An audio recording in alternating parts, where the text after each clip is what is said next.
Welcome back, folks. This is the Corner House Chronicles. I'm John. I'm Jason. And this is episode 102. Bam.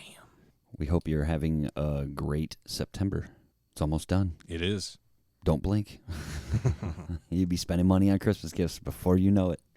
I seen in stores they already have the Christmas decorations going up. Oh, yeah. All the trees and lights for sale.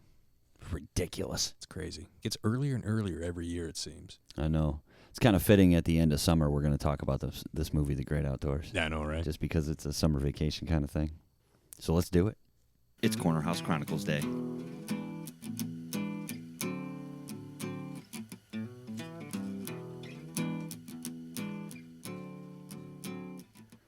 $1988 is when this movie debuted in theaters. I hear it was a good year.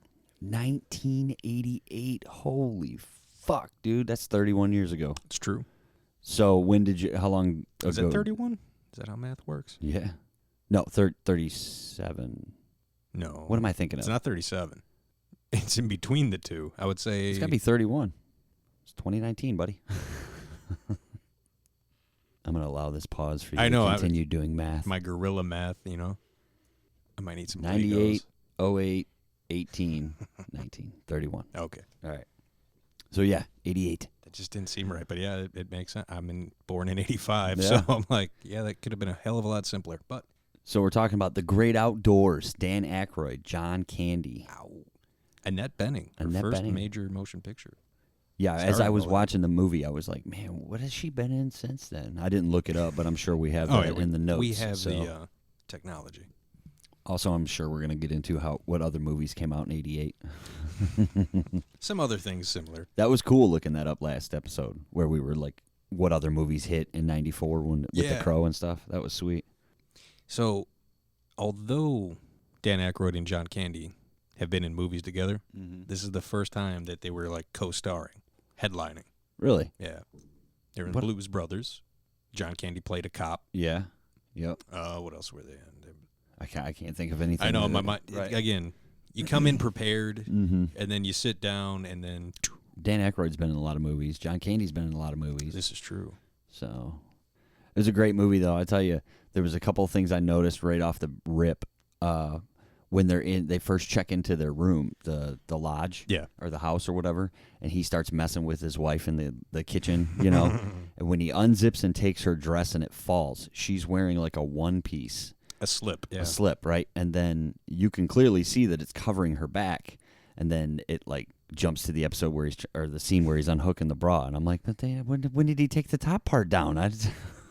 You just got to assume that he was making progress. I guess. But how many people or women actually wear a slip these days? Oh, I could not tell you that. I can't imagine too many. No. At least under the age of 40. Yeah, I don't think it's as popular as it once was. No, probably not. I'm not hip in the women's fashion, No. so whatever. The other thing I noticed too was, well, I didn't notice, but I was questioning the whole movie was, how old do you think John Candy's oldest kid was? Buck? Yeah. Buckley?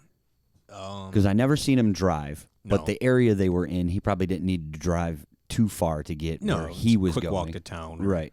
But I was saying, like, what, 15 maybe? I would have to say 15 to 17, somewhere in that ballpark. Okay. He could have a license, but he's just not driving because... True. I'm going to say 15 because he looked about that age. I know he's probably way older, Oh, yeah, you know, in as an real actor, but just the way he was playing the role. And I'll tell you, since we started doing this last week, when I'm watching the movie, I'm watching... You look for things now, don't you? The way the scenes are shot and the way it's written and different things. It's a whole new way to watch a movie. Yeah, it's pretty especially for interesting. movies that we've already seen so many times, and then you're jumping in like looking for the small shit now. Oh, yeah. It's a different perspective on it. I can remember being a young kid watching that movie and reading when the raccoons are talking. I fucking love that shit. And you see the swear words in it, you know, and when you're a little kid, Yeah. you kind of embellish the fact that you're reading, or if you happen to say a swear word or whatever, but especially I was just reading it. back then. Yeah. You know, nowadays, totally fucking different. But the raccoons are a pretty funny twist to the story. when the little shit's like, "Can we get in the house?" He's like, "Yeah, what do you think? We got these little cute fingers." Oh, man. The old 96er. Yeah. Now, I'm sure there are places all over this country that have that kind of, you eat this much, you get it free, right? There's a very popular one just outside of Amarillo, Texas. Or nachos or steak or whatever. That fucking thing looked way heavier Bon appetit. than 96 ounces. It looked way thicker. Especially, you have the sides that you have to eat as well. So you got, like, in most competitions with, like, the steak, you get the steak, potatoes, baked potato, which is, like, beans. usually a giant Idaho fucking football, salad, and then, like, 2 other sides. Right, and they probably don't give you butter for that potato either. Oh, and rolls, too. But I think the rolls are just optional. Have you ever tried anything like that? Yeah. Did you win? No. Oh. There's a secret to those. Any eating competition where it's like, eat it under an hour or eat it under a half an hour, you have to eat it within 15 minutes. Because your stomach. That's how long it takes your stomach to tell your brain, hey, stop. Right. We're done now. Yeah. No more room. Go hard. No quick. more. Yeah. You have to gun it. If you don't do it after 15 minutes, sorry, bud. Unless chances drop. Unless you're Joey Chestnut. Right. Just shoveling hot dogs down your gullet.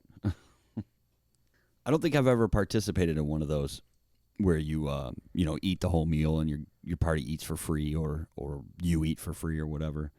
It's fun to do, but not by yourself. You need, like, 2 friends or you need some other competition to get you going. Were you, what was it you were?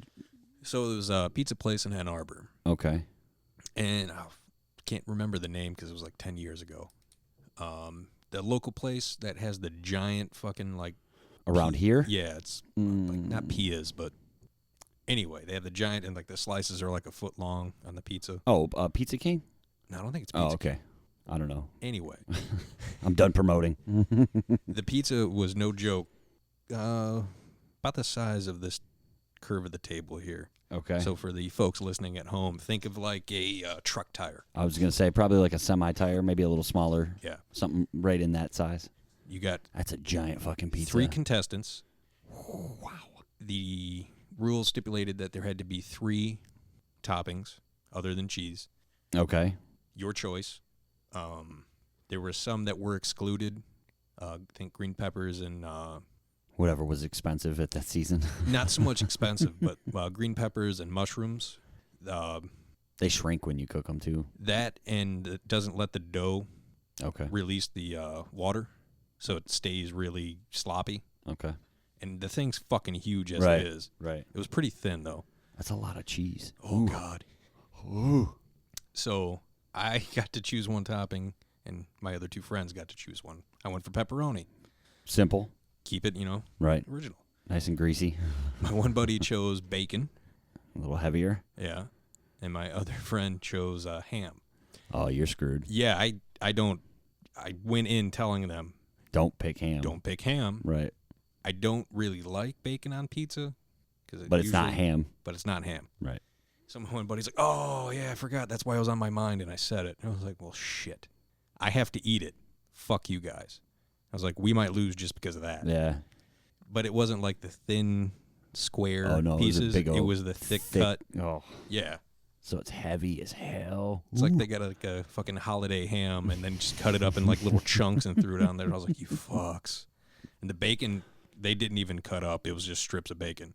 They made it quick as possible. Did it cut when they cut the pizza? Yeah. Oh, okay. So it was still big pieces of bacon. Still big pieces of bacon. Oh, man. Yeah. They don't make it easy. We broke it up. How many slices was it? Did they, do you remember? They cut it in squares. Oh, man. So they were kind of small wallet size. If that helps. That would actually, I would think that would be better because there'd be some pieces without really thick crust. Yes. Where you could just, boom, knock them out. Right. You just fold that little wallet piece up and... But there's still a lot of pieces with crust. True. Now, the clock did not start until someone took a bite. Okay. You could not dab the top with a napkin to get rid of the grease. Okay. And from what we chose, it was greasy as fuck, which was a poor choice going in. We did separate it in thirds, though. Okay. So everyone had their own agenda. It's like, all right, take what you think you can tackle. Like, we broke it into thirds. Like, can you handle that? Yeah. Everyone was cool with it. At least to give it a go. Yeah. Right. Boom, we started. We started strong. Was there a time limit? Yes. Okay. We had one, I can't remember if it was an hour or 30 minutes. Well, I would hope it was. I think it was an hour. I would say 30 minutes with 3 dudes, but that's a lot of pizza to eat in 30 minutes. Maybe, it's crazy. An hour. Even an hour. It's a lot of fucking You got pizza. one drink. You couldn't leave the table. Oh, jeez. Yeah, if you go in the bathroom, you're disqualified. Okay. Because they're like, I don't know if you're throwing up or taking a piss. True. Now, if one person bails, is it on the other 2 to finish, or does that just, you're done? Yeah, one person thinks they can handle it. Okay. They can give it a shot. So you can keep going. Okay. Yeah. We got almost 2/3 of it knocked out in the time frame. And then, of course, if you finish, did you get it for free? Yes. Okay. And then you got Probably a T-shirt, picture on the wall, something like that. so many free pizzas moving on. Yeah. So It's worth it. Oh, fuck yeah. If you could do it, it was worth it. How much did it cost? It was $55. That's not terrible. Between 3 people. Right, that's really. not terrible. What's that, $20 each? And we had pizza for like a week, so it worked out. Sad part is all the ham and shit, so part of the box did not fit in the refrigerator. No. So what they were kind enough to give us 3 boxes. Okay. And broke it up, the remaining stuff, because there was still a shit ton. But part of my box was just a mountain of ham that I would not eat, that I had to keep pulling off. Picking pieces off. Yeah. They didn't let you pick them off while you were eating, though. Oh, you had to eat it. It was Right. part of the competition. It was a chosen topping. Oh. I remember at JPU, it wasn't like an official challenge, but some of the employees would take the medium round all meaty challenge, which is 8 slices. It's no joke. But it's Because pepperoni. JPU has thick, Yeah. Midwest or Michigan style or Detroit style crust. Yeah. And it's pepperoni, sausage, ham, bacon, and ground beef. Yeah. And I remember watching Austin, friend of the show. Yeah. He, I think he made 6 full pieces. No, 5 full pieces, and then 1 piece he left the crust, and then there was 2 pieces left or something like that. He almost got through it. It's no joke. No, not with that. I was like, nah, I'm good. I'll just have a nice casual slice of pizza. I'm not trying to get crazy. If there was an eating competition Okay. that you would do, what food would it be? Oh, man, that's a great question. There's so many options. I would probably go with some form of nachos. Like, it depends on where I'm at and how they make their nachos up, what toppings come on it, and different things like that. Because I'm thinking of the nachos we make here at the house. I could eat 2 or 3 plates full of that shit. That's great, but yeah, I'm not putting jalapenos and sour cream and all this other shit that I don't like. Right? And this and that, avocado. Yeah. There's certain things I wouldn't want. Other than that, I can't really think of anything that You wouldn't do a steak challenge? Well, I would do it. Okay, let me throw this at you. Okay. A&W. Let's say they had a competition where you had to eat 4-foot-long coney dogs. Okay. A mug of root beer. Okay. And say like onion rings and fries in a certain time limit. Would you attempt it? Yeah, but I'd never do it. No. I know I wouldn't be able to finish it. There's no way. 4-foot-long coney dogs? No, hell no. That's a lot of fucking hot dog and chili, dude. I will say this. The last time that I went to A&W, I took my niece and nephew. Mm-hmm. My sister was there, and my dad. My niece knocked out 2-foot-long hot dogs within 5 minutes, like they were cotton candy. That's a lot of bread. Just bop, bop, bop, bop, bop. She then ate my fries. After she ate her fries, she just went to town. It's like a fucking bottomless pit. Yeah, and then requested ice cream. I was like, well, naturally. Oh, naturally. Yeah. Oh, and she had a root beer float. She knocked all this out quicker than anybody could finish their hot dog. That was impressive. Yeah, that is. That's totally impressive. I could never do that shit. And she took it like, I'm okay. What are we doing now? Yeah. We gonna go walk around the mall or what? By the time we got back to her house, she was like, I'm going to take a nap. I was like, you fucking take a nap. Right. You do that. You're going to take a coma. That's a lot of food. Yeah, I don't think I could do A&W. Not that much anyways. No. That's a lot. That is a lot. But it's interesting to try to like, I've thought about doing like the steak ones, but if you actually see the size of those steaks, yeah, it is ridiculous. Maybe KFC. Ooh, okay. I might try a KFC challenge. Like if you had to do, a bucket of chicken and a bucket of, not a bucket, but a big family size of mashed potatoes or you know. The sides. Again, I'd probably never finish it, but but I would attempt it. For those of you who don't know what I look like, my physique is not one to go on eating competitions normally. So, the other thing I noticed from the movie too, I never got a chance when we went up north. We never got a chance to go to a place like that. Like a lodge where you had the little town right there, and arcades and the fairs going on and shit. It was always like we were in a campground somewhere. The closest town. I'm not complaining. No, not at all. But it was never like in the movies. No, not at all. Nowhere you can fucking rent a badass drag boat. I also wonder how far do you think they drove from Chicago to that part of Wisconsin? How long of a drive do you think that is?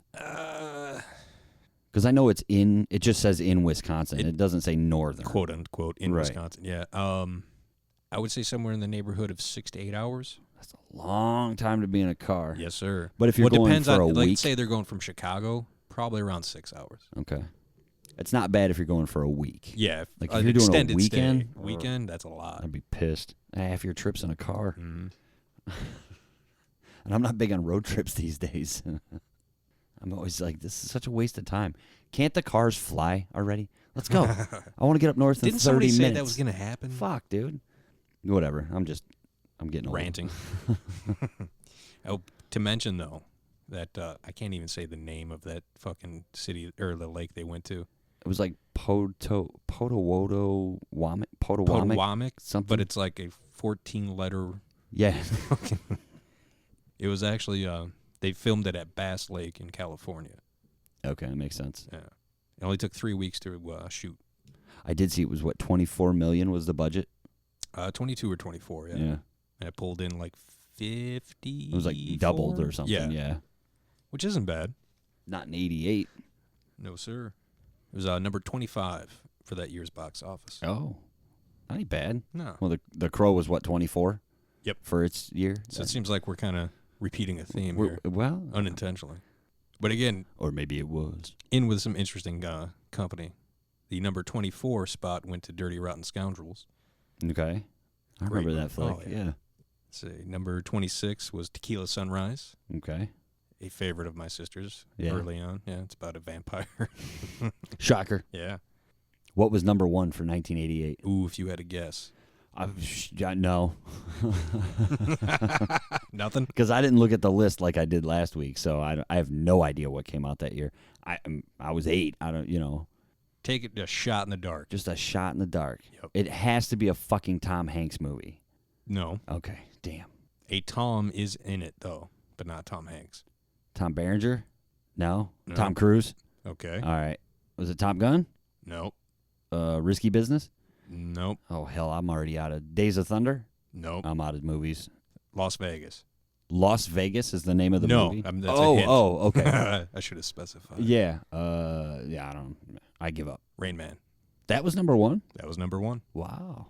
That was an all right movie. The top 10 is pretty respectable. Pretty good company? Yeah. Okay, let's Number hear 2, Who Framed Roger Rabbit.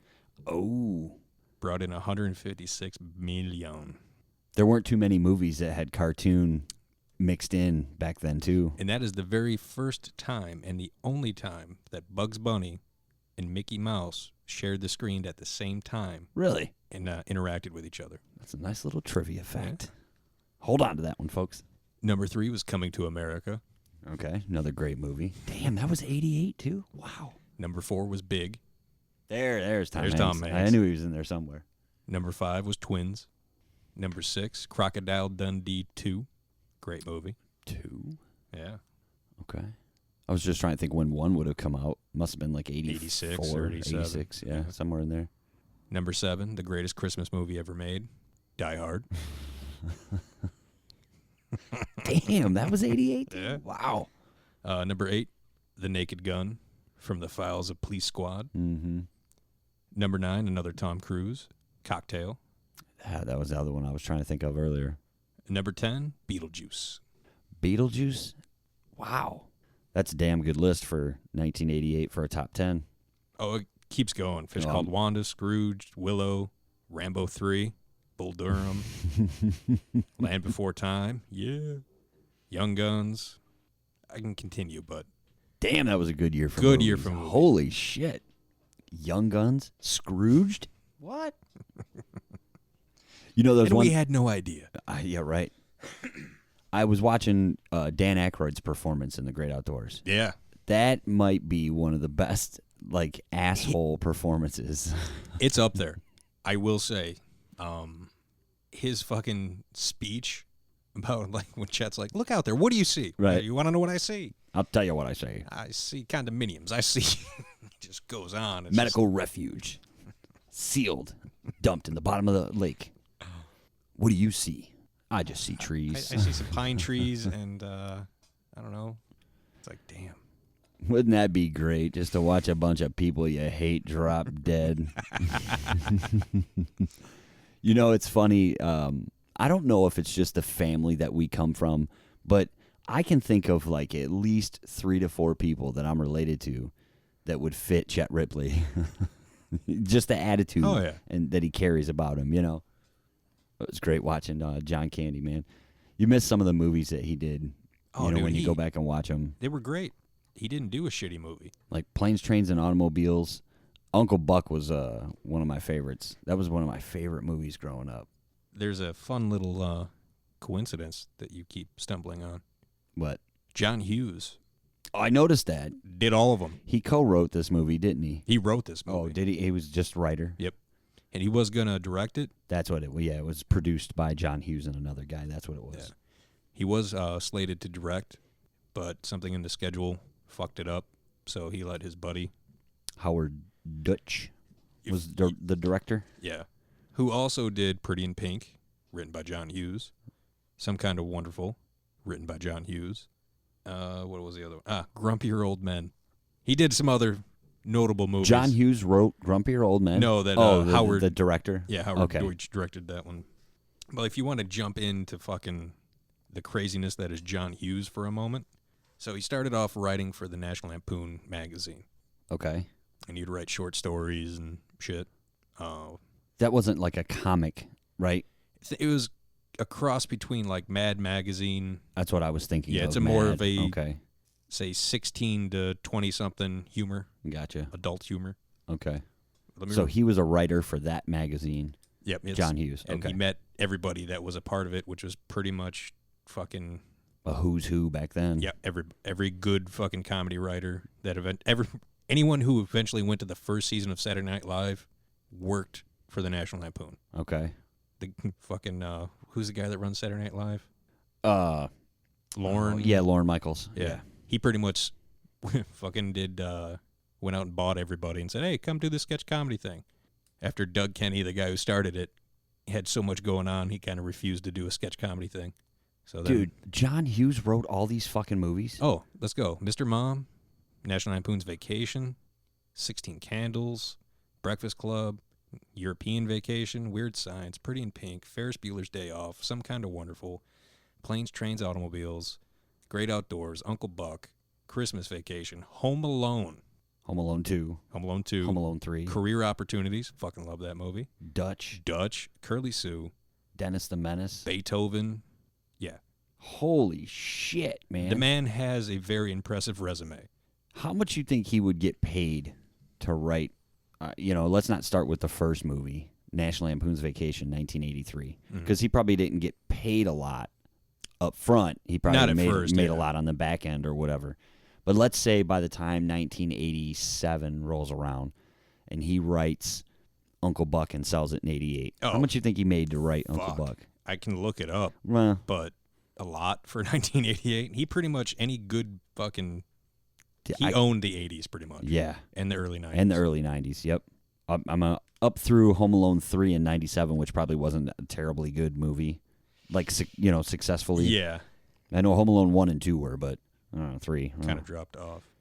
It's from Lansing, Michigan. Yes, sir. No kidding. Then he moved to, he spent a lot of time with his grandfather, who lived in Detroit back when Detroit was Detroit. Right.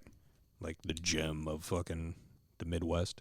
So that's why in Ferris Bueller's Day Off, the friend, Cameron, is wearing the Gordie Howe jersey. Yep. He did that as a nod for his grandpa. It says most of his work was set in Chicago too. Yeah, which I he know ended up moving. The National Lampoon's movies were they were Chicago based. All of them were.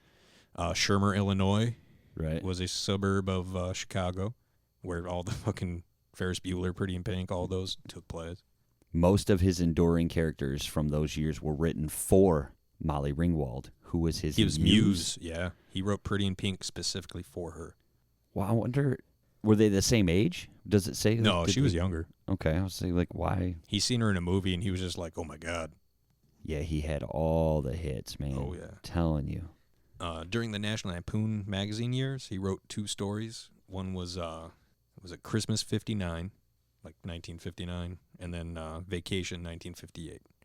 They were just short stories based on things he experienced in his childhood. Those were the years he wrote them? Or that's what they were titled? Like Christmas 1959 was the title. Right. But he didn't write it in 59 because he would only been 9 years old. He wrote it in the 70s. I'm just going through some of the dates on his little thing here. But Christmas 1959 turned into Christmas Vacation. Vacation 1958 turned into National Lampoon's Vacation. And they all had based on true events from his life. And it's like, I'm kind of curious to hear those stories. Yeah. It would be cool. I wonder if, he passed away in 2009, but I wonder if he had, if his kids are in the business. John Hughes III and James Hughes. What would you say your favorite movie out of his works? What he's written? Oh. Yeah, just in this list. God, that's tough. Mr. Mom. I have the fondest memories of that. I'll give you my top 5. Okay. So Mr. Mom, number 1. Yep. Planes, Trains, and Automobiles. Okay. Career Opportunities, Christmas Vacation, and did I say Uncle Buck? No. That'd be my 5. Dude, I can't believe you narrowed it down to 5. That's impressive. This list is fucking crazy. Oh, it's a horrible list to try to do that to. But. I'm going to go probably, let's see, I'll start with Ferris Bueller's Day Off, The Breakfast Club, National Lampoon's Christmas Vacation. Shitter was full. Dutch. I love Dutch. And probably Home Alone. I just always thought Home Alone was such a fucking awesome movie. It was. I take nothing away from it, but Home Alone 2 actually wasn't bad either. It was a stretch. But, yeah. I mean, you capitalize on what works. So, but Home Alone 1 was fucking... And I still love all the conspiracy theories. About what? Home Alone? What the dad did. Oh, yeah. Was he in the mob? Who knows? Well, I think it would have been really cool if John Hughes would have, made a comment or something about it. Like if he wrote into his movies little connections between the characters. Like a shared universe more. Yeah, that would have been kind of cool. Because, I mean, out of these movies, John Candy was in... Planes, Trains, and Automobiles, Uncle Buck, Home Alone 1, at least. He was in National Lampoon's Vacation. He was the security guard at Wally World. That's 4 right there. I'm sure he was probably in Pretty in Pink or Ferris Bueller's, but I just don't remember his character somewhere. I don't think he was. No? Okay. No. Yeah, John Hughes was a man, dude. Quite the legacy he left. It's impressive, not going to lie. And, the funny, too, you can watch pretty much any of these movies right now and enjoy it. It's still good. As much as you did before. Like I noticed tonight watching The Great Outdoors, there was a couple of scenes that I probably looking at, I'm like, I could probably fast forward this. Yeah. These are the spots they cut out when you watch it on TV. But some of the, the adult humor in it, it's funny, right? Because I remember watching The Great Outdoors as a kid. I don't remember how old I was, but I remember watching it. And now the humor that I pick up as an adult, like the pull cue between her legs, that camera shot where it goes her surprised face to the pull cue backing in and out of between her legs, and you're just like, I get it. I see what they did there. Nice. When you're younger, you're just like, she's going to hit him. Right. Well, I can see what's going to happen, the pull cue between her legs. No, that's not what that's what's going to happen. Different but layers what they to wanted. that, yeah. The spin cycle comment. If you're a kid and you don't know any better. No idea. You grow up and you're like, I see what you did there. I did read that the original title for The Great Outdoors is going to be Big Country. Yeah. And that's the response that a lot of people got when they heard it. Yeah. So they changed it. They're like, it's not bad, but... It's not really country. It's a vacation flick. Like if I hear the word country, I think it's based in the country. Yeah. This is a vacation. Like you're going to Canada woods. or something. Yeah. That doesn't really fit. That would have probably sucked. So it was 88. What movies did Aykroyd do before that? Shit. I mean, the big ones, right? You said Blues Brothers. Yep. Was Ghostbusters out before 88? Sure was. Okay. Trying to think of the older ones that he would have nailed before then. Because his performance in that movie was fucking killer. The fucking laugh when he first shows up will haunt your fucking life. Chet's going to shit a solid gold brick. I wish I could do that. Horny the bear. Yeah, nice one, Chet. And when he's trying to convince her to get naked in the house, Yeah, and he's come like, on. "You can run around in the North Woods as naked as a jaybird. Nobody will even notice." Like, bro, you're in a lodge in the middle of what appears to be a campground. A pretty packed Yeah, right. campground. It wasn't just like, yeah, no one's around for miles. It's like, no, the kids went out to the lake 5 feet away Right. from the house. They're not going to be gone long there. No. Chet. The other thing was for prompt service, blow me. The dog jumping up. They're like, oh, God, yeah, don't mind him. She's in heat, too. It's a good thing you're not a dog. I know, that was the creepiest shit to say to a kid. Right. And then he rides on the hood of the car through. Like it's fucking nuts. Was he drinking a beer? No, I don't think No. he had anything in his thing because he had his arms crossed when he was sitting up there. But he's like that funny old dude as you're pulling up. It's his cabin, right? I mean, him and his wife appeared to run the show there. Yeah. Right? And he's like, it's a beautiful cabin. You damn city dwellers are so lucky that this place is sitting here. So let's see. For Dan Aykroyd, he was in Indiana Jones and the Temple of Doom, Ghostbusters, Into the Night, Spies Like Us, Dragnet. Damn, those are two great movies. She's Having a Baby. Another John Hughes movie. Let's see. Great Outdoors, Caddyshack 2, My Stepmother is an Alien, and that was up till 1988. Not to mention all the SNL years that he yeah. put in before that. 105 acting credits. Wow. Nothing to shake a stick at. No, hell no. And you probably can't pick out too many bad roles, you know. Not really. Remember, did you see I Now Pronounce You Chuck, Larry and Chuck, or whatever? I have it was, not. It was With, Adam Sandler Sandler and and Kevin James. Yeah. He plays their fire chief in the house. It's a pretty funny role, too. They start trying to talk to him about what they're doing. He's like, shut up. I don't want to hear it. His character in Gross Point Blank. See that? It's been a long time since I saw it. Trying to start a hitman union. That's funny. That would be such a wild thing to experience. Like going on vacation with you. You have no idea that these people show up. All your plans are shot. Like everything at that just point. goes right out the window, you know, especially when it's somebody you're not too fond of. Yeah, they're family. Married in, right. I will say this real quick. Up until researching a little bit for the podcast, I never knew the relation. Oh, no? No, I didn't all right, were they brothers or is Chet Yeah. No, I caught and it. Roman's wife, but the wives are sisters. So I was Yeah. like, oh, that makes so much fun. Because when I he's felt telling him stupid. about mine and Connie's wedding, you and Kate and Connie's, or me and Katie's wedding, whatever the names are, you were in the John with their dad, and he says, you know, and I quote, and then when he comes back to confess that he made the story up, he's like, that story about you and your brother in the can, I made it up. I'm like, did you say brother? Because before it was their father, dad. Yeah. So that's how you know. The bat scene's pretty funny too, man. Which it's really funny because at the moment I have a bat living in my warehouse at work. Oh, do you? Yeah, and he comes out, you know, between like 2 and 4 a.m. and he'll fly around. I have both bay doors open. This son of a bitch will fly directly to the door and then turn back into the warehouse. He won't leave, and he'll just bounce off the walls and shit, and then he disappears. He finds a hole, and But every time I don't think you have a bug problem going on, do you? No. When he comes flying real low, though, I think about the great outdoors because I'm ducking and I'm like, I don't have a fucking tennis racket or anything to swing at this little. There was a good nod to Ghostbusters in that scene when they get him, and he's like, "We got him." Yeah. It's like, yeah. But then he hits it with a fly swatter. I know, right? Yeah, that'll do a lot. Oh no. Can we talk about just for a second how fucking creepy the twin girls are? Yeah, absolutely. Yeah, that's fucking crazy shit. The way they pulled that roll off nicely. Oh my god! I love that. Do you feel something strange? Like an alien presence? Or... oh. Now, what kind of children just get out in the middle of one of the worst thunderstorms they've probably ever experienced Let's and go run invest for that mine. a mica mine? Who knows? I don't. And then they're like, yeah, we're just going to slide down. Yeah. It's no big deal. We got each other.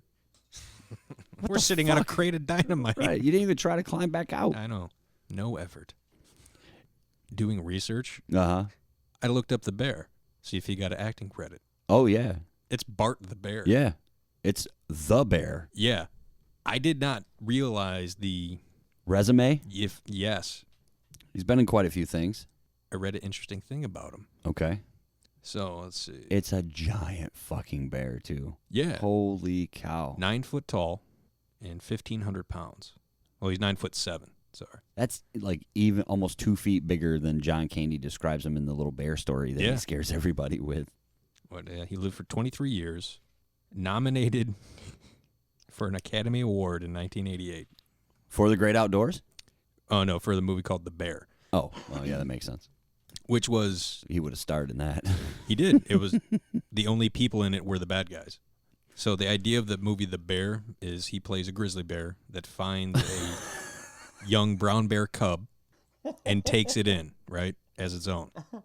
He was trained to do this, and it goes against, like, natural fucking shit, because male bears don't hang out with the kids. That's the mom's job. Just the way you started that. But oh, man. Everyone was so impressed with how well trained and how easy it was to train him to do stuff. He was actually nominated, but unfortunately the nomination could not go further than that because the Academy does not recognize non-human actors. But the fact that he was still nominated is kind of a big deal. Fast forward 31 years. If that shit happened right now, there would be protests in the fucking streets for this bear to win an Academy Award. They would have some kind of phobia name for it, you know, bear phobia or some crazy shit. I don't know. So some of the notable actors and actresses he's worked with: Robert Redford, Morgan Freeman, John Candy, Dan Aykroyd, Daryl Hannah, Annette Bening, Ethan Hawke, Steven Seagal, Brad Pitt, Alec Baldwin, and Trevor Howard, and Sir Anthony Hopkins. Damn. Anthony Hopkins worked with him on The Edge, and the guy who directed The Edge and the guy who directed The Bear were both quoted as calling Bart the John Wayne of bears. Now, if anyone is ever equated to John Wayne, that's a pretty big fucking, like, hey, that's a badass motherfucker right there. Right. Right? Right. For two separate people to go, yeah, that's the John Wayne of fucking bears. Oh, my goodness. Look, how many bears have you interacted with? Me? Them, you know, for them. Who knows? Like, why pick John Wayne? You could have picked anybody. It's still a great compliment to Bart the Bear. It's huge. Or it could be a shot at John Wayne. You were only as good as a fucking bear, guy. Well, I doubt that was their intention. No, I know. Let's see some of his movie credits: The Edge, Homeward Bound 2, Homeward Bound 1, 12 Monkeys, Legends of the Fall, On Deadly Ground, White Fang, The Bear, The Great Outdoors, Benji, The Hunted. Mm-hmm. Uncredited on that one, sadly. It's bullshit. Clan of the Cave Bear and a bunch of other like. Say that again. Which one? That last one. Clan of the Cave Bear. That title's. It's a great fucking movie. Is it? It's a great fucking book too. Clan of the Cave Bear. Yeah. Daryl Hannah plays a cave woman who gets pretty much kicked out of her clan, and she's pregnant, so she goes on her own to survive. Has a kid on her own. Comes back a badass. Kills the bear, I believe, protecting her kid. Right. Like, she's just straight up badass. It's like a series of books too. But then she comes back to her clan and is like, fuck you. And then they take her back as the leader, I think. What kind of bears live in the woods, don't live in caves? It's a good question. I don't know. I can't speak to the That's why reasoning when you said of, the title, I'm like, what bears don't live in fucking caves? Maybe polar bears, but that's just an odd movie title, whatever. I don't know. I found it funny. Well, it was named after the books. So. Oh, well, odd book title. Bart the Bear. The John Wayne of bears, folks. The John Wayne of bears. You say some goddamn respect. Dude. I wonder if they put that on the bear's tombstone when he passed. I wonder if they gave the bear a tombstone.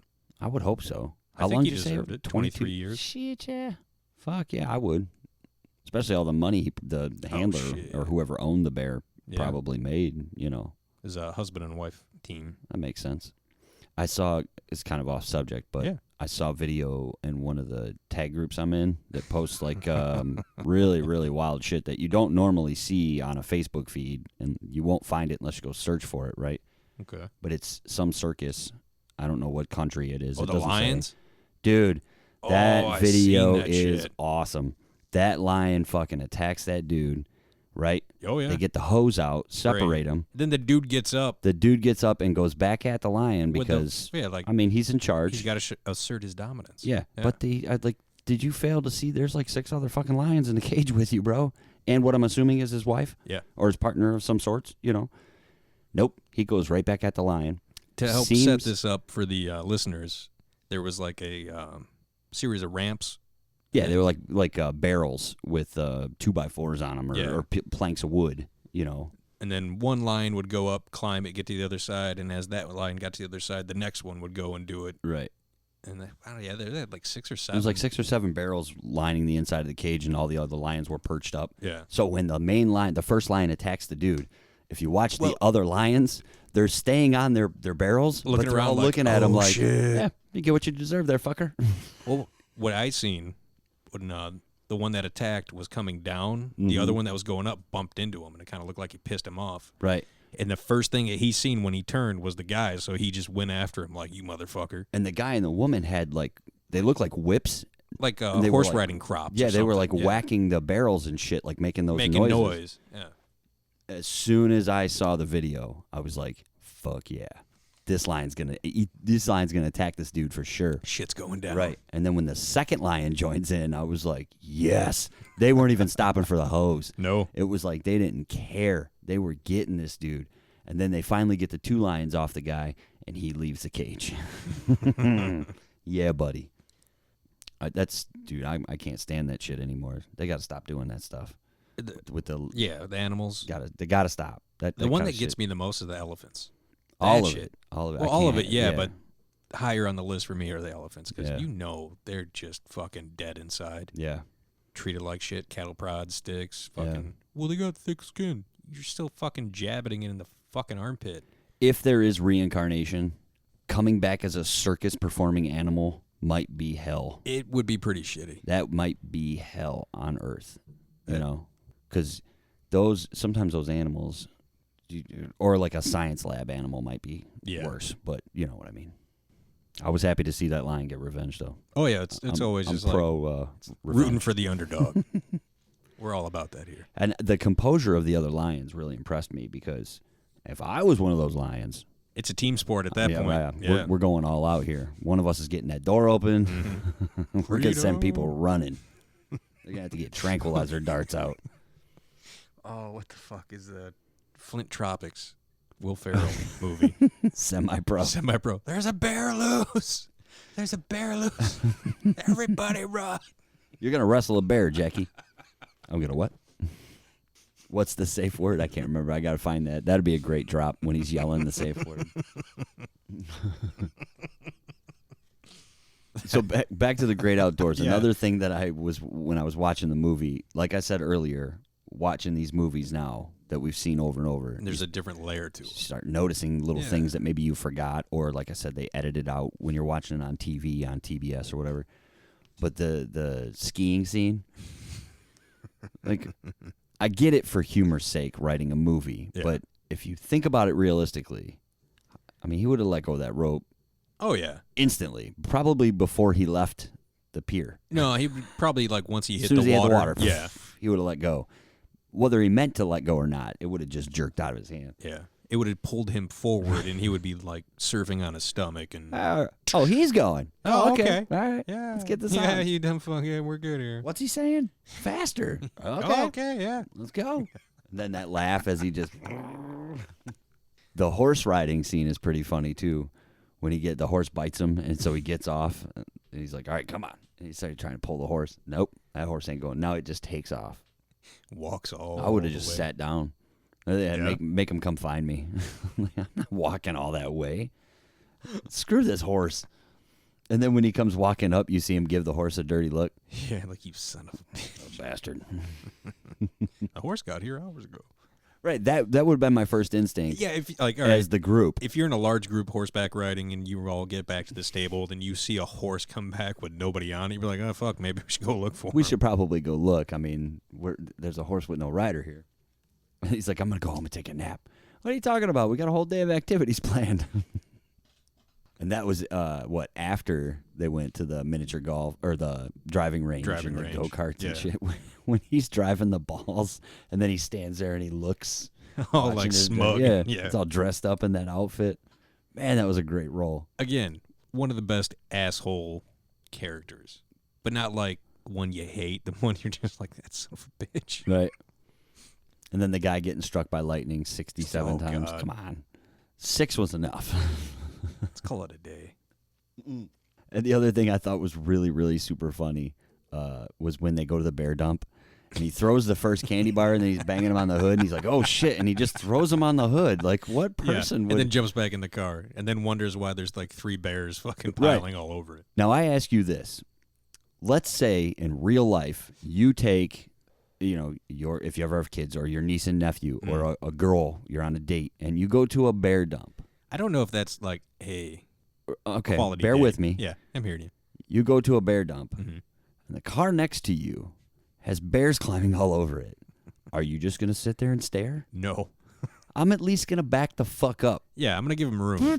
Get out of my spot just in case that bear decides to jump to the car over, Yeah, I don't need that in my life. I'll roll down the window and be like, dude, you need to call somebody. Right. The people sitting in the car next to him have the windows down. They're just sitting there like, oh, look at that. There's a bear on the hood. Well, they came there to look at the bears. So, right. They're getting their money's worth, too, because that bear's up close and personal, but it's on the car next to you. I would not still be sitting there watching this happen, Oh, no. Like, back up and blow the horn or something and try to distract the bears. Anything. Something. Then, at least something. Let's say you're in the car that has the bear on the hood. Yeah. Are you really going to drive away at super slow speeds where the bear has the opportunity to hold on? I think moving at that point is risky for multiple reasons. I'm swerving down that road, backwards, forwards. I don't care. I'm going to try to whip them bears off that car. Yeah. Nice sudden stop. It's so calm. Okay, here we go. All right, okay. See, the reason I'm bringing this up is it's kind of my defensive excuse for not watching movies. My brain has a problem operating in this made-up world. Suspending the belief. Real-life John would be like, why the fuck are you still sitting there throwing candy bars on your own hood, and then once the bears climb on, you just pull away idling? Nope. No. Them little twins sleeping in the back seat would have been flying all over the place because I'm whipping down the road. Yeah, these bears are going to come flying off this car, and I'm on the phone with the DNR at the same time, the park ranger, anybody. Just give them time looking at fuck you, man. Nope. They're on my car. Nope. You better get out here with a gun or something because this ain't Tranquilizer cool. dart or something because shit's about to go down. I mean, as far as comedies go, it's a great, funny movie. Oh, yeah. I love it. A great movie. But some of the parts of the movie, I'm just like, come on. But again, defense, it's a movie. So True. And then we were talking about A&W earlier. Yeah.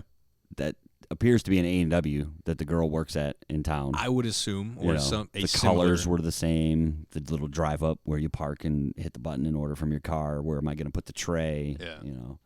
And then the romance that Buck and her experience in that 3-day period. Summer love. Man, that is magical.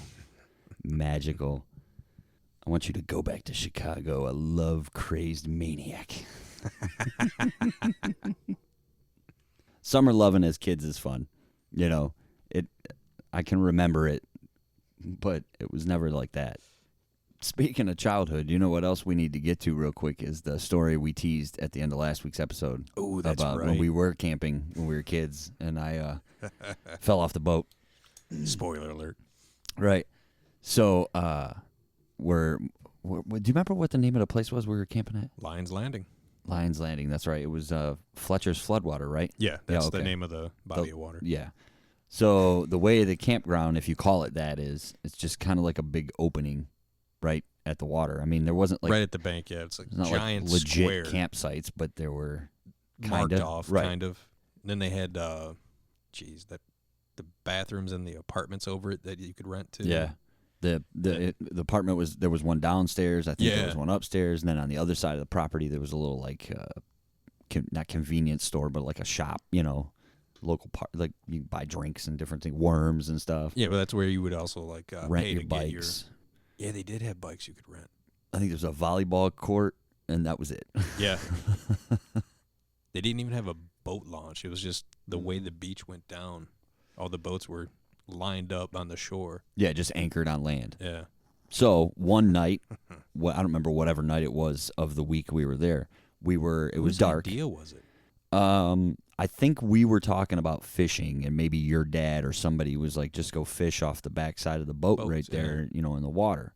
So, of course, we start doing that, and we were catching catfish. I know. We were catching lots of them. You guys. And I was not down there partaking in that. I was up by the fire. Yeah, no, it was just me and Aaron. And so the problem, I think we were too young to take the catfish off ourselves or something, because every time we caught a catfish, we were like walking back up. I think because they were so slimy, you guys didn't want something. Something. I don't. Whatever the case was. Whatever the reasoning. The boat, so it's anchored on land, and it's so the front half of the boat's up on shore a little bit when we start. Yeah. I think it was like waves coming in from the wind or another boat going through or something, but eventually the boat had worked its way off the shore and was floating right off the beach area there, and it was kind of moving itself around, and Aaron, for whatever reason, was heading back up to the campsites, and I was like, hey, pull the boat back up so it's stationary on the shore. Great idea. Yeah, well, absolutely, right? Because I don't want to float away. It's fucking 10:30, 11 o'clock at night. It's dark out. Dark as shit. You can't see nothing. So I suggest pull the boat back up and didn't prepare myself. My recollection of this, I don't know how accurate it was because I was young. Oh, man. We constantly heard you guys down there. Right. Yeah, we weren't being quiet. Oh, not at all. You guys were excited every time you caught a fish. Then you guys would argue for a little bit. Mm-hmm. And we heard some yelling like, hey. Bloosh. And everyone at the campfire just starts laughing. They're like, what was that? And I don't know who it was, but they were, well, it was either Aaron or it was John. And they're like, oh, they fell in? And then Aaron comes walking up laughing his ass off. Well, it wasn't Aaron. I will never, until the day I die, forget the feeling of that seaweed crawling up the sleeve of my flannel. You were not a happy It was camper. A little chilly out, and we were down by the water, so I remember I was wearing like a flannel overshirt. Yeah. And when he pulled the boat, I was standing at the very ass end of the boat near the on motor. The seat, yeah. Yeah, standing up on the seat, and we're just fishing off the back of the boat. And I just went forward, and I caught myself in the water before my face or anything went under, but up to my shoulders was... Yeah, I remember you doing the Frankenstein walk back, seaweed hanging off, and you just... kind of pissed and disgust look on your face. Yep. You didn't want to talk to anybody. The whole time Aaron's laughing. Oh, my God. Hysterically at me. Oh, my goodness. I went in and changed and probably just went to bed. Yeah. You didn't come back up from what I remember. I think that was the end of the fishing for the evening. For that night it was anyways, yeah. We were catching so many catfish, man. It was great. We were just catching fish left and right. I don't know if it was the same trip, but I do remember someone left all the catfish they caught still tied up to the boat, but in the water. Yeah. Overnight. When they came back, it was just fish heads on hooks. Something ate all of them. Probably those damn raccoons. Oh, we're eating good tonight. Look, they trapped them for us. I don't remember like that part. I'm sure it happened, but yeah, I don't. I just remember somebody lifting up the chain, and there was like 5 or 6 just heads. I was like, oh. Well, that's right not then. fair. Yeah. I do remember helping clean the fish. Yeah. I think Grandpa and a couple other people, we were all doing it. They had that little hut with the down by the wooden water, table, where you go in and clean the fish. I remember we all had fish the one night. It yeah. was the fish that everybody had caught throughout the couple of days out like on the perch, water. bluegill, catfish, some bass in there, yeah. I'm sure. Yeah. We actually went up north a couple summers ago for the wife's family gathering, and we were coming home or doing something, and we drove past that place, and I was like, no way. So I made her pull in there, and we parked, and I walked all the way down to the spot where I fell off that fucking boat, and I called Aaron, and I left him a voicemail. I was like, you'll never guess where I am right now. I found, I don't remember. We weren't looking for the place. No. It would just so happen we drove by and I saw a sign and I was like, did that say what I think it said? So I made her turn the car around and we drove back by the sign. I was like, pull in here. You got to pull in here real quick. And we drove down. It was pretty funny. You stop at the bear store too? Oh yeah. Nice. Anytime I'm in that area, I stop there for sure. Yep. Good times. Nice little place to visit, as you're passing through. I fell off a boat. Son of a bitch. It's the only time I've ever fallen off a boat, too. Well, at least you scratched it off the list early. Knock on wood, right. Every time I get in a kayak, I think about that. I flipped in a kayak one little wrong move, and there's nothing you can do. You're in the water. The water just starts coming over, and you're like, well. Here it goes. I was with Chris and Luke. And we were going. And I don't know which one of them started it, but it was kind of like, oh, check this out. And they would, go under trees and logs that were, hanging over. And then the other one would follow, and I'm like, well, fuck, I got to do it. Right. Bad move. Yeah. I did it, and I came out, and I turned to look at him like, hey. And I looked down, and water's just coming in. And I looked up, and Luke's sitting, right next to me. And I'm just like, I'm going. And he just starts laughing, and I flip. There was nothing I could do. Half my kayak's full of water. It's like, yeah, it's happening. There's no stopping it. Right. Yep. I've been in some sketchy situations where I thought I was going to tip, mainly in a canoe. Canoes are trickier. Yeah, when you're that high off the top of the water. Because you usually have one or two more people in there helping you out. And there was a cooler. We had went up north this was when our first kid was still young, and we only had one kid, and we put him in the middle of the canoe, and I'm like, this is 2 miles down the river. It ain't going to be nothing. We get in a canoe, and we push off, and we start floating, and, of course, I got my cooler, and I crack a beer, and I'm like, I'm going to drink my beer. And then it started getting kind of like, I didn't have time for beer. It was like, oh, shit, because I'm steering. I'm in the back of the canoe. I got a 2-year-old or a 3-year-old in front of me, and she's up there trying, like, oh, my God, this is going to be bad. We're going to flip. I can see it now. Put your life jackets on. This is not how I thought this was going to go. Fuck. Just no time to relax. Oh, man. Yeah, that was funny. I figured we better hit that story for sure because we had to get it out of the way. We kind of teased it, yeah. Stupid falling off a boat. It's probably one reason I don't fish nowadays. I'm just scarred mentally. Oh, yeah. Anytime I get in a boat, I'm holding on for dear life. Stand on the seat. Right. Hey, jerk this boat forward 5 feet real quick. Right, when somebody's standing at the back of the boat, I'm like, please don't do that. Yeah, it's like, that's not going to work out. I know what I'm talking about, man. Sit down. All right, let's get back to the movie. I saw Rotten Tomatoes. I think it was the critics' score gave Great Outdoors 40% or something. I'm like, that seems rough. Damn. I think it was a better movie than that. Yeah. Let's check it out real quick. I think it said 40. I see IMDb gave it a 6.7 out of 10. So that's not too bad. Oh, God, yeah. The critics for Rotten Tomatoes give it a 40%.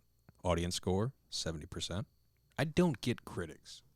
That is one job that I think shouldn't be as valued, ego-based. Yeah.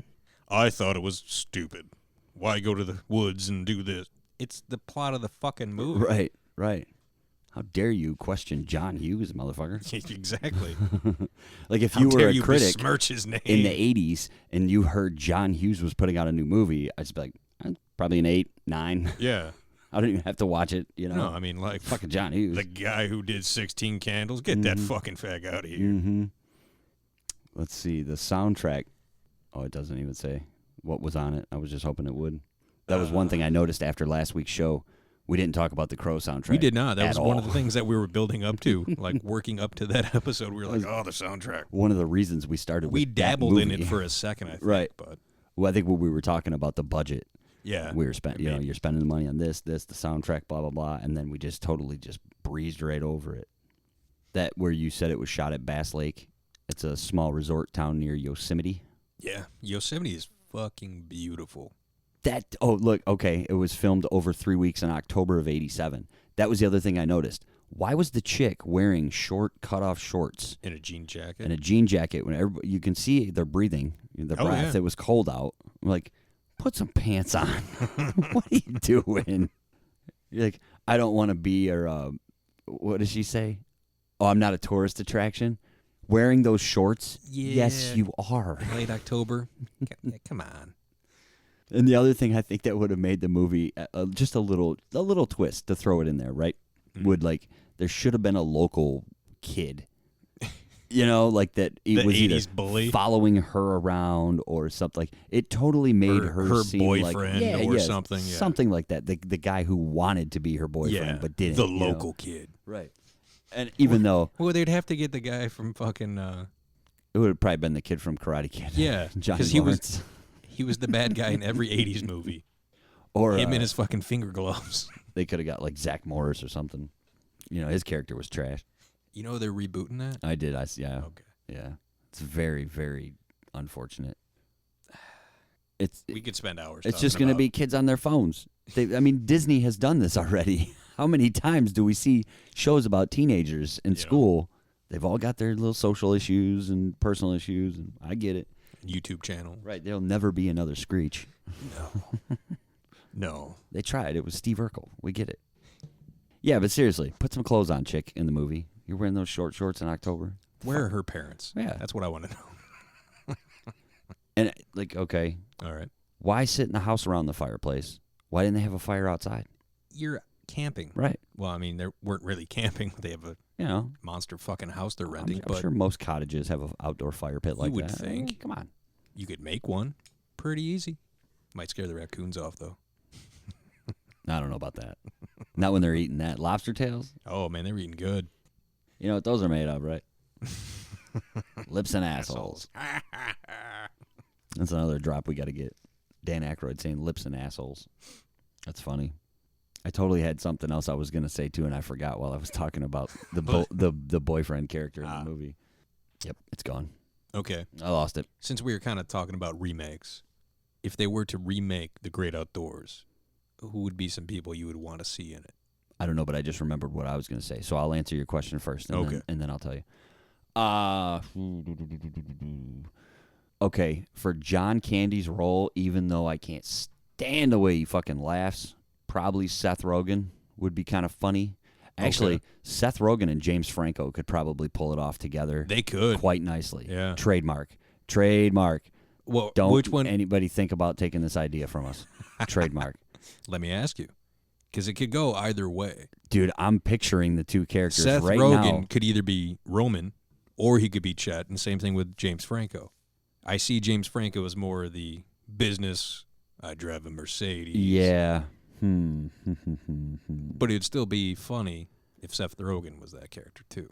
Okay, let me replace James Franco. So let's say Seth Rogen's going to play Chet Ripley's character, and then, what's his real name? Danny McBride.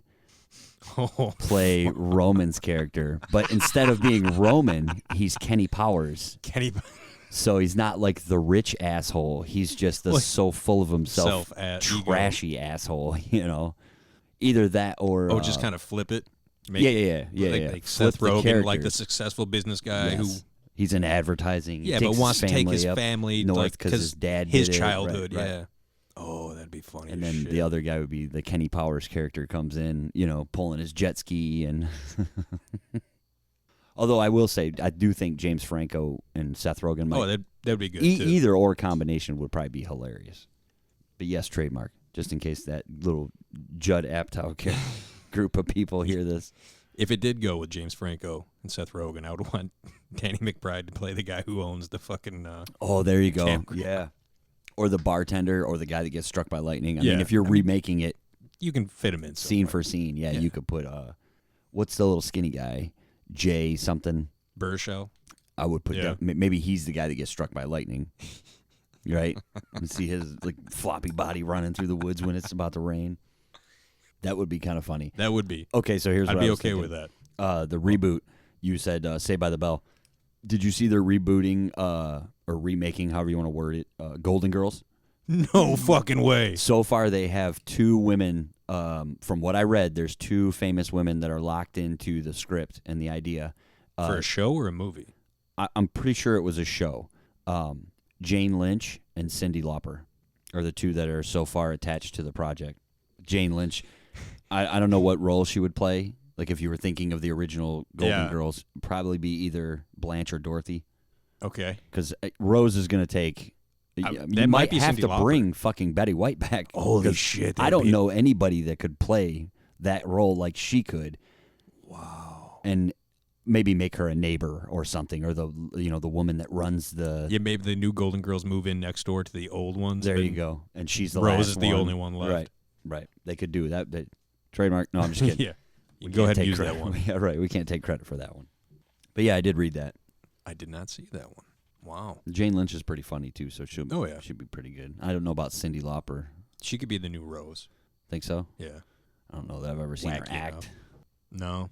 Trying to think. I'm sure she's been in something. Her music video was in the Goonies. Yeah. All 20 minutes of it.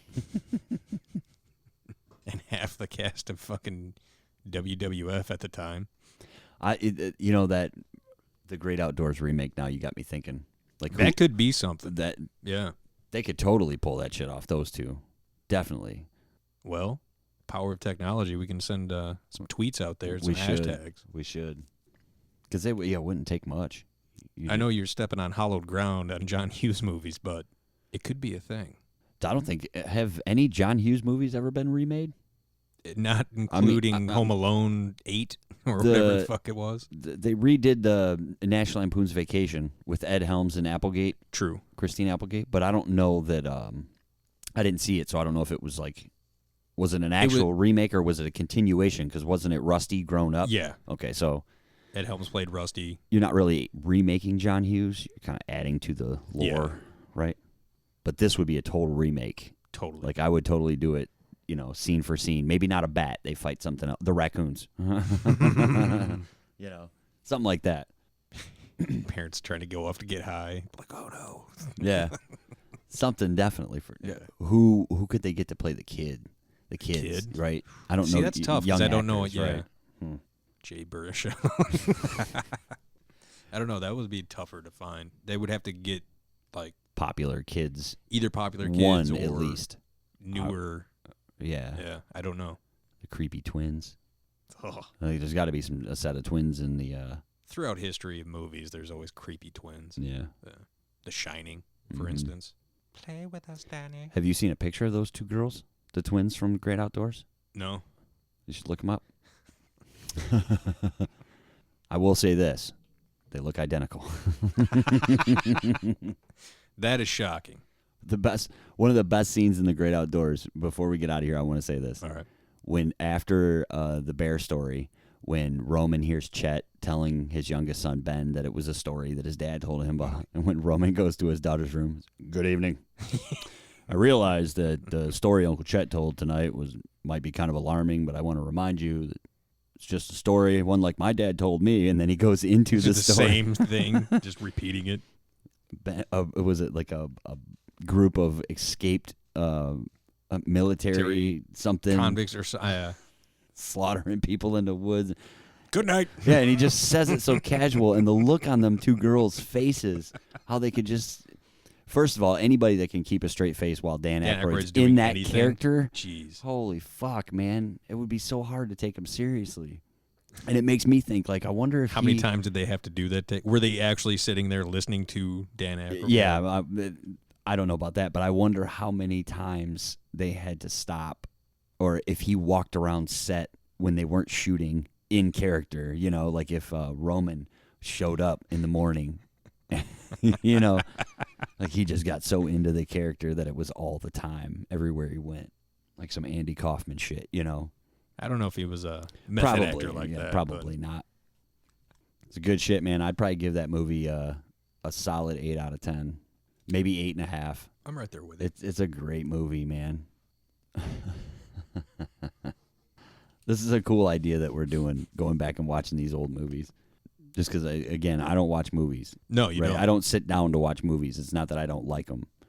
But these last two we've done, to sit down and actually sit through an entire movie like that, unedited, no commercial breaks, the swearing all there and all that shit. Finding all the new parts that you're like, oh, shit. Stuff I never paid attention to. Yeah. When I was, what kind of old man doesn't love a bunch of kids in a picture? A dead one. What? Yeah, he died on the way over. How could you do that? I didn't do that. He did it. Go wash, kids. Go wash. Now get in there close. Good stuff. Great selection. Great outdoors. Mm-hmm. All it made me do is want to go on vacation. It really does. You know, yeah. I was thinking about it watching the movie. Like, I don't relax when I go on vacation because it's not really a vacation. Not really. I mean, especially having kids. Right. And now it's like, okay. The campground, you know. I just would, how great would it be to be able to go up north for a week and not think about anything? Oh, it'd be fucking amazing. You know? Jeez, oh, Pete. Oh. That'd be nice. Mm-hmm. I don't relax ever, so to go on vacation and relax would just be like, I'd just think I was getting punked. Something's going to fucking happen. Something's going wrong. What's going on here? Where's the camera? It's like, this would be the perfect time for that post-apocalyptic bullshit to go down. Right. Trying to relax, and then fucking zombies or fucking power out. Whoever, fuck this. And you're just chilling on the beach. You got a beer in your hand. Bonfires going. Lobster tails. Right? Everybody's laughing, having a good time. You're in the North Woods. Peace and quiet. And all of a sudden, that meteor appears through lighting the up clouds. the sky. Ah, shit. Yep, there it is. Here we go. You look at the wife like, told you. I fucking told you on the way up here. I warned you that me going on vacation would cause great harm to a lot of people. And here it is. But oh no. Oh, we got to go up north. It's for the kids. Just blow it all out your ass, folks.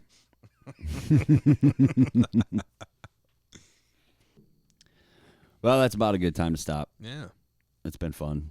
Episode 102. We went quite a ways off the movie. Well, that's kind of the point. Oh, absolutely. I know. We're doing well on this new format. We're 2 for 2 in the format so far, so hopefully everybody else is liking it as much as we are. So again, if you have some 90 minutes of free time and you want to take a walk down memory lane, unless you've never seen the movie before, then that's true. Yeah, I don't know where you've been, but if you don't know who John Hughes is or what he did, you should check that out. Shame on you, man. Holy cow. You won't be disappointed. No. Great Outdoors. Great flick.